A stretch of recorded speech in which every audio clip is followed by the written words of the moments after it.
Hi, I'm Rula from Change Your Life Now. Today I want to talk to you about hypnotherapy and how I use hypnotherapy to help my clients break unhealthy habits. Specifically, working with alcoholism, working with food addictions, cravings, working with um, smoking, and habits that no longer serve us, habits that are unhealthy for us. Once a person gets to that stage where they realize that whatever they're doing habitually is unhealthy for them, they make the commitment to make the change. Hypnotherapy helps in that way because often people say, I've tried so many times, I just can't stop it. It's such a habit. It's just ingrained in my body. And that's why hypnotherapy really works, because what we're doing is we're talking to the unconscious mind. So if you can imagine, our brain is like an iceberg. We've got parts of the brain that are above the water level, and then we've got the biggest part, which is below the water level. The part of the brain that's above the water level is your conscious mind. Your conscious mind can only receive information from the environment in small little bites. So up to 7 things at once. So if I give you a number, you can remember 7 numbers easily. But if it's longer, it's much harder to remember that number consciously.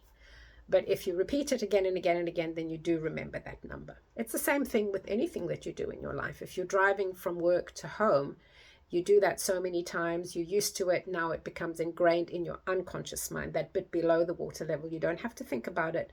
You just do that. You don't know how many traffic lights you've passed. You don't know how many red cars you saw. You don't know how many pedestrians crossed in front of you. You're just not conscious of it. It's so ingrained in your body that your body knows to get you from A to B without thinking about it. It's the same thing with creating a habit such as smoking or drinking, binge drinking, for example. When we smoke, the first time we smoke, we're teenagers. That's when we're starting to find ourselves. I shouldn't say we, because I never smoked. I tried once or twice and then I just couldn't do it. I didn't enjoy it. I didn't see what the benefit was. But other people do. They force themselves. In the beginning, they force themselves to do it because they want to be accepted by the group. They want to be part of the gang. They don't want to be a wimp. They don't want to be, oh, come on, what's wrong with you? Don't be silly, just do it, and so on. It's the same thing with alcohol. You want to be part of the group. You start when you're legally able to drink. In some countries, the legal age is much higher than 18, and so kids start to drink at a younger age. But it's done in order to achieve a certain purpose: status, recognition, acceptance. So the kind of things that we create habits would be smoking, drinking, overeating, binge eating, shopping, compulsive behavior, like, I don't know, for example, it would be pornography or sleeping around. There's so many things that we do habitually that we're not conscious of them. The minute we become conscious, we realize, especially if something triggers us, like if we get health problems, if something affects us from a health point of view. So for example, if somebody realizes that they're not well, their liver is struggling, they feel tired and lethargic, they just feel that their bodies are worn down after many years of drinking, and they suddenly decide to stop drinking, or they may not.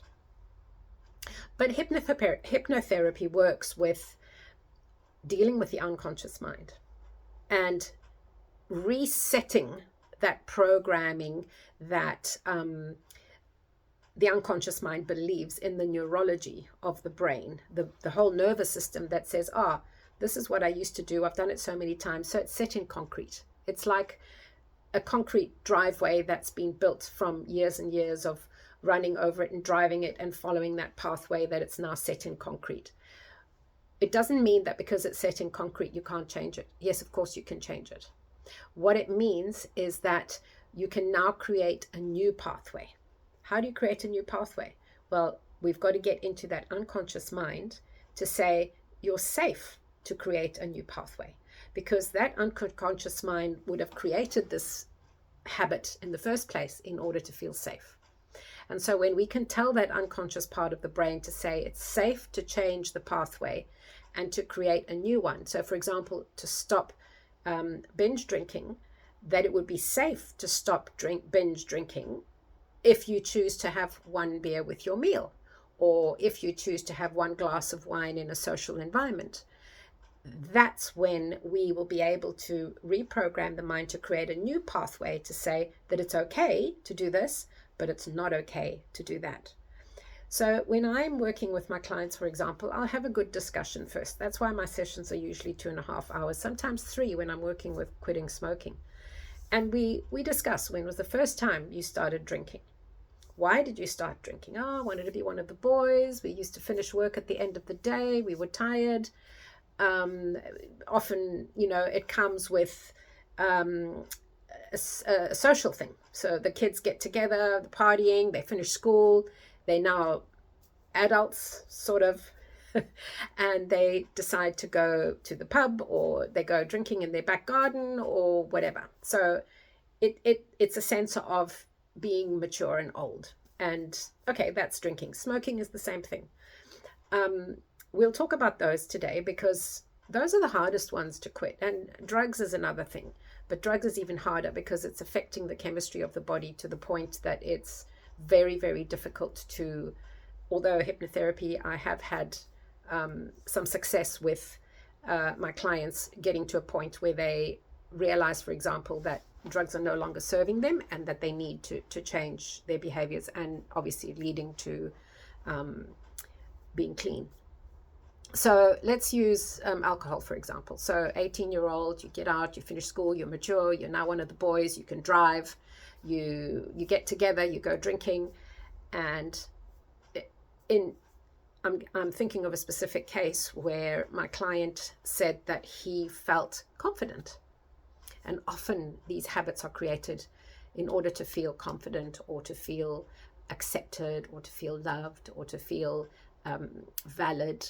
And one has to really understand, why did I not feel valid? Why did I not feel confident as an 18-year-old? It's easier to look back and assess it when you're a 40-year-old. But when you're 18 years old, you're not aware of it. And this is all because we're not aware of our feelings and our emotions, especially men. Men have been programmed not to feel. I know from my background, Greek background, Italian, Portuguese, continental background, we were told, and I guess Victorian English, we were told, man up now, stop crying, stop being emotional, this just forget about it, it's not serious, stop being so silly. And so we were suppressed. From little children, we were made to be brave. Come on, stop feeling these things. Whereas things have changed. We're now much more aware of allowing our children to express themselves, whereas before we weren't, especially the men in society. You have to be strong. Come on, stop it. What are you showing emotion for? My dad, my father, God rest him, his soul, used to cry. He used to cry, and we all thought, oh, Daddy, you're such a softie, but yet he was such a deep, loving person. My grandfather used to cry. And we have to embrace that, because crying is a form of release. It's a release of energy that's pent up in the body. And men were not taught to cry. Men were not taught to express themselves. So we go in the session. I would ask my client, okay, what was going on in your life? Well, I wanted to be recognized by one of the boys. In some cases, it would have been I didn't have a girlfriend. Therefore, the only way that I could attract a girlfriend would be if I had a certain personality. And of course, they would imagine that by drinking, they would be brave. They would say, okay, I'm courageous now. I can be the clown. I can fool around because I'm not scared anymore. Funny how alcohol makes you brave. But in the moment it does. But after you've binged, then it doesn't work that way anymore. That's when the depression hits in, because the chemicals in the brain start going into depression rather than into happy, right? So you're releasing happy hormones, maybe the first drink, maybe even the second drink, but then there's no dopamine. It's suppressed. There's no serotonin. It's suppressed. And therefore the body goes into a deep sort of depressed state or a solemn state. It just depends. Different people react in a different way. Some people become very angry when they take alcohol. And some people joke around and become very silly. Some people fall asleep. it just depends on what's going on with the programming of the person, why they started in the first place, what was going on emotionally for that person. So we discuss this. I get a feeling of how my client is, why they started drinking, and how their drinking journey was over their years. How has it affected them? Has it affected their health? Has it affected their relationships? Has it affected their work? And why do they want to stop drinking, for example? So we need to bring out those feelings. We need to encourage them to talk about those feelings, that I become a very sad person. I become a melancholic person. I suddenly feel guilty. I suddenly feel ashamed. I feel embarrassed, humiliated. But in the process, it's like peaks, and it reaches that peak where they now feel wasted, and that sort of depression sits in, and that's when they start feeling hate, self-hate and self-loathing. But deep down inside, the reason why, for example, drinking alcohol is set up in the first place, because there's a sense of not feeling good enough, not feeling worthy, and therefore feeling that if I take alcohol, it will make me brave. You know, it gives you that courage, that sort of false courage. So what we try and do is we encourage the client, in this case, encourage my client to look into himself and to see where it is that he doesn't feel courageous. So fear will often come out. Fear of failure, that's a big one. If we really tune into, so many of us have fear of failure. So many of us don't have confidence. But who said we're perfectly confident? No one is perfectly confident. We all have elements in our lives, times in our lives, when we feel a sense of insecurity. But we don't all go drinking. You know what I'm saying? So the important thing is that so in my discussions with my client, I would tune into that sense of lack of confidence and turn it around to say, well, you must be confident in something. Oh yeah, I'm very confident in my job. I love what I'm doing. I'm very happy with what I'm doing. I'm doing hands-on work. Okay, so why are you not confident? Oh, because I can't talk. Okay, so not everyone can talk. Oh, I don't feel smart enough to have a conversation with the others, so I'll drink and then I'll clown around and everybody thinks I'm funny and then everybody loves me. So we've got to look at the good things, and we've got to look at the positives and negatives. We always have to look at what our positive qualities are. We often don't, because it's so easy to go to the negative. We're so programmed to think of the negative, and we cannot see the positive. So if I say to my client, I want you to journal about what you love about yourself and what you hate about yourself. Oh, I can't do that. Why? You have to. You have to be able to look at yourself and be honest and open. I love myself because I am smart at what I do, because I'm a kind person, because I'm a generous person, because I'm caring and compassionate. Or I hate myself because I'm shy, because I haven't studied, I haven't been to university, or whatever belief system that we have. So belief systems play a big role. And we have to really be in tune with those positives and negatives about ourselves, and what shows up when we drink. So say you've been drinking for 20 years and you suddenly realize, okay, now I need to stop it because my health is suffering and I want to be healthy. So the first thing we have to do is to start loving ourselves. We start loving ourselves enough to say, I'm going to do this. I'm going to take care of myself, my health, my diet. I'm going to drink healthy. I'm going to exercise, and I'm going to surround myself with positive people. So that alone, it's hard to do that when you're in a group of people who bring you down. So you have to tune into yourself. You have to separate yourself from things that you do habitually. And then that way it's going to be easier to break the chains, because when you're surrounded by people who do the same thing, who drink, who binge drink, who party, and who are numb, basically, because that's what you're doing, you're numbing, then it's much harder to tune into who you really are. And so in the session, we continue having this discussion, and we ask, okay, what happens now when you binge drink? Oh, well, Saturday afternoon, I'm alone, and I'll start with one drink, and then I'll continue, and I'll have another drink and another drink and another drink, and then the next thing I know, Sunday evening, I'm preparing for work the next day, or I'm going to bed thinking, oh God, here, Monday, what have I done? You haven't been conscious. You haven't paid attention to your family. You haven't noticed your children looking at you and feeling, where's dad? What's wrong with dad? He might be drinking by himself in the room, watching, numbing, and then they haven't noticed their father's presence. Your wife hasn't noticed you. Your parents haven't noticed you. Your loved ones have painfully observed your behavior, and you're not aware of it. You're so unconscious to what's happening around you. You're just so focused on your own thoughts, feelings, emotions. And the binging continues because that's something you do. You might think in the moment, well, why am I doing this? I'm such an asshole. Then you take another drink. So it's now we have to create new pathways in the brain. Now we have to be aware and conscious of what we do. We have to be aware outside of us. How do the others see us? So that's an NLP technique where I get you to look outside of your body and to look at you, what you look like when you're slouched over the table with bottles of beer in front of you, and what do you look like?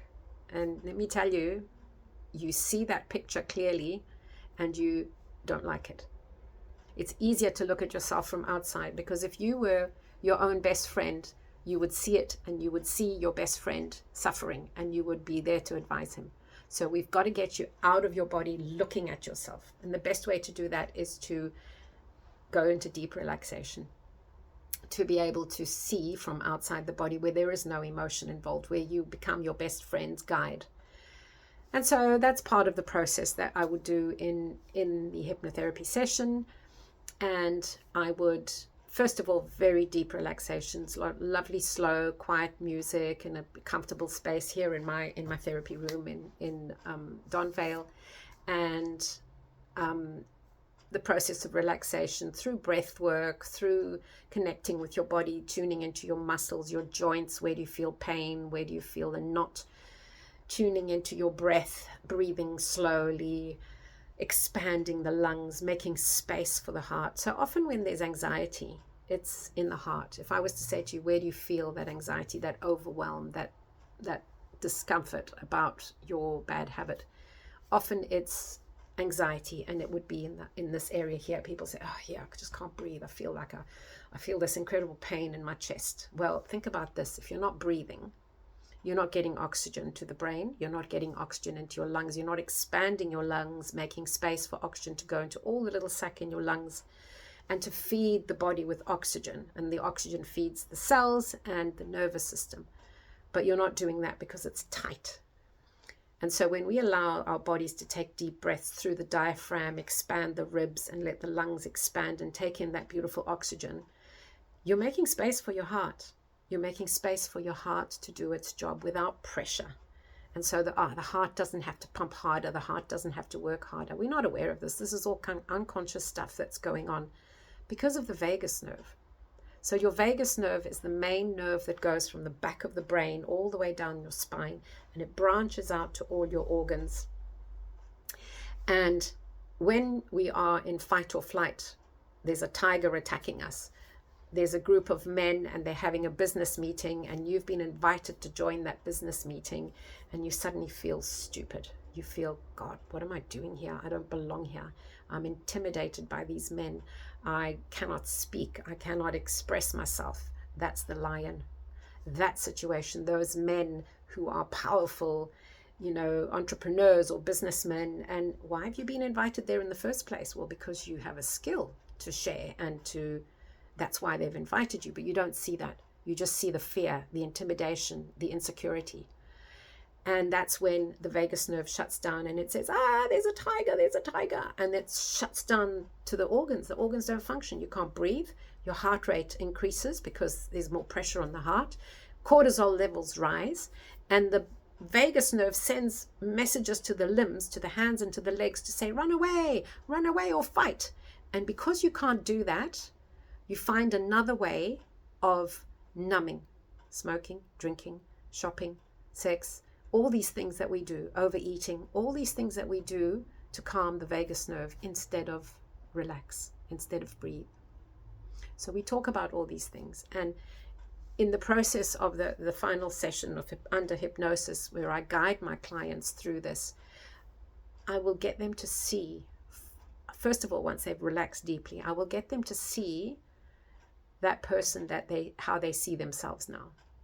Whether they see themselves as weak, insecure, unconfident, lack of support, fear of failure, see themselves as a failure. I haven't done this, I haven't done that. I've let my mother down, my father down, my wife down, my children down. All those negative beliefs, see them as if they were somebody else. So you see yourself from outside, and then you look at those, and then you say, I can change this. I can change this. Why? Because I want to whatever. I want to live. But what's the emotion? Fear, anger, guilt, hurt, shame. So we look at all those emotions and we say, you are safe. There is nothing to be afraid of. Fear is just a gift of God, from God, that says proceed with caution. It doesn't say don't try. It doesn't say don't do. It just said proceed with caution. So we have to take a deep breath, get our nervous system to say there's no lion attacking us, logically think, okay, now I can move forward. And so these are the things that we process in a hypnosis session.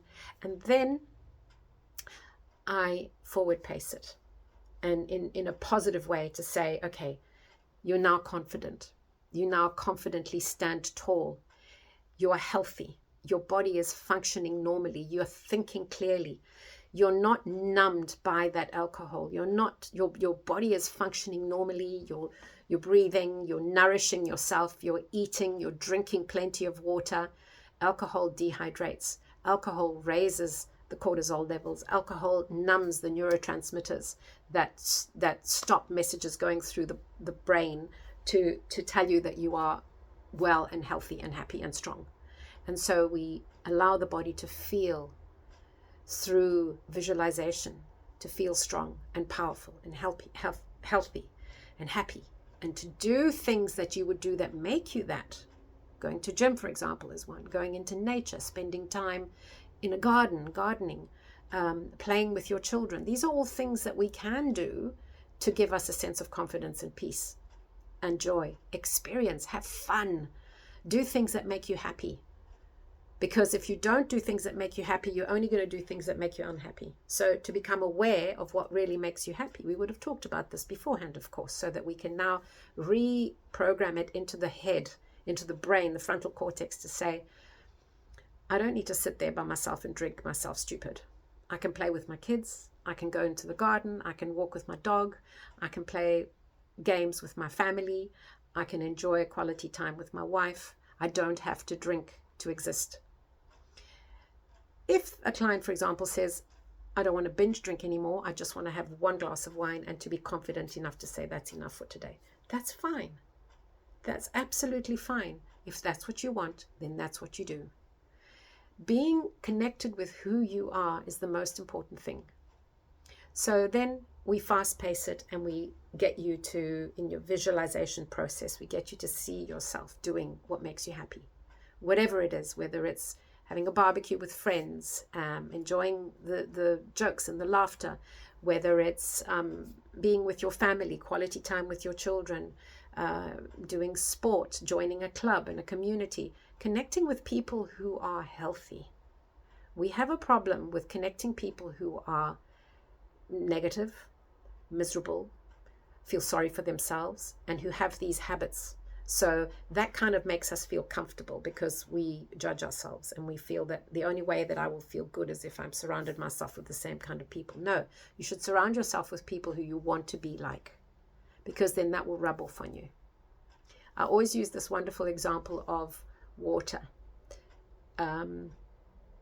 So when you look, for example, at, what's his name, Osho, I think it's Osho, the Japanese scientist who did experiments with water. No, it's not Osho. Anyway, I forget the name right now.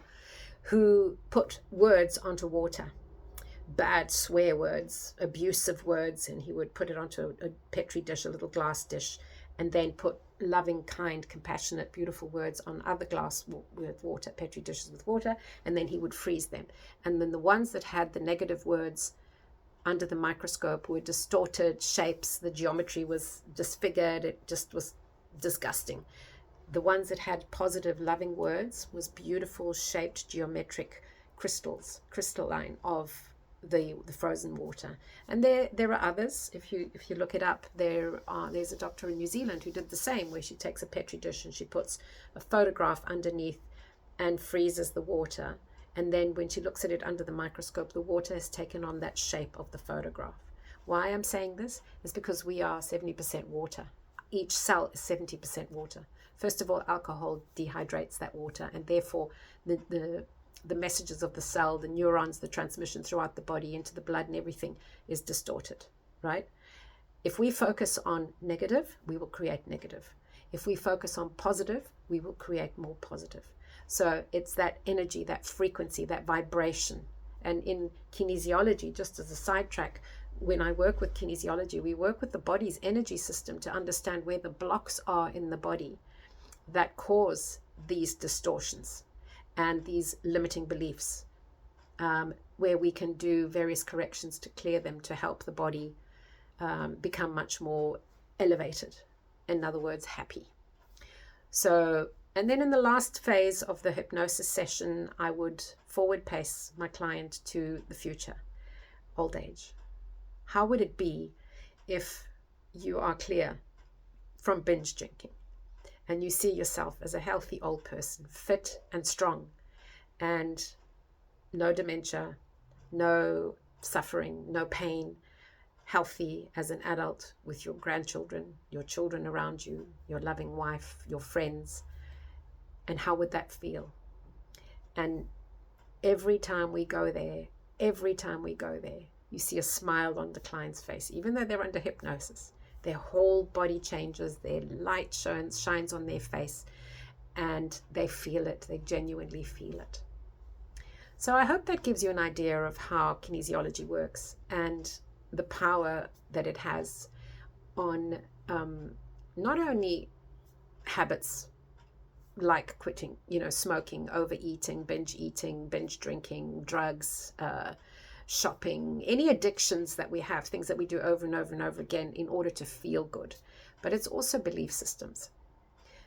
I'm not good enough.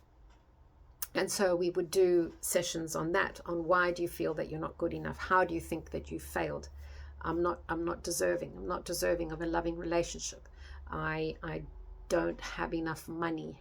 That's a big belief system. There's enough money, plenty of money. But why did you decide that there's not enough money for you? So these are very powerful. Hypnotherapy is very powerful. And we think of the silliness of hypnotherapy, of like, I'm going to make you quack like a duck. No, this is very powerful work.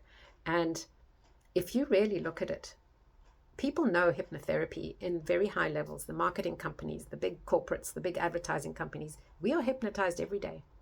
We are being hypnotized and programmed to believe certain things because that's the narrative, right?